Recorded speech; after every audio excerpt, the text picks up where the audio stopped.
Welcome to ENT student. We already discussed the squamous temporal bone details. This is a temporal bone per se as it is, and this is a mastoid portion. This is the zygomatic process. As you could see here, this is the vertical part that is running over here, and this is the horizontal part of the temporal bone that is running over here. Okay, so the one which is going backwards like this, towards as a line, so which is the relation to the middle cranial fossa over here. This is the supramastoid crust is going to go here like this. So this is the external artery canal wherein you have got the tympanic bone, which is a gutter shaped tympanic bone.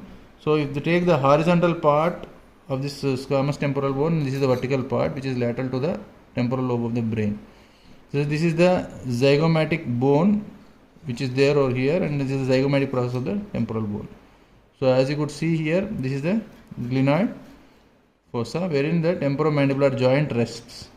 So you have got the anterior tubercle and posterior tubercle. So this is the anterior one tubercle which is there, and this is the posterior one, and this is the thinned out part, very much thinned out part of the root of the zygoma. So because this is the zygomatic process, this zygomatic bone, this is a zygomatic process, and which is attaching to the vertical part is called as root of the zygoma. Here it is thinned out, here is thickened, and here it is thickened. It is going to go backwards.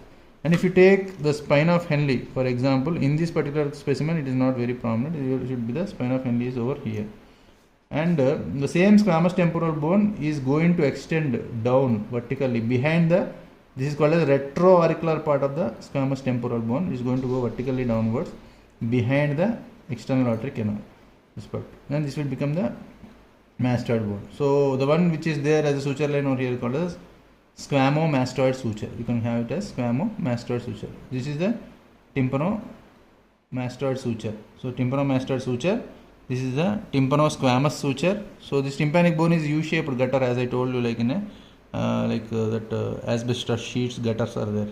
So this is like a gutter, and this is going to be tympanosquamous suture and tympanomastoid suture.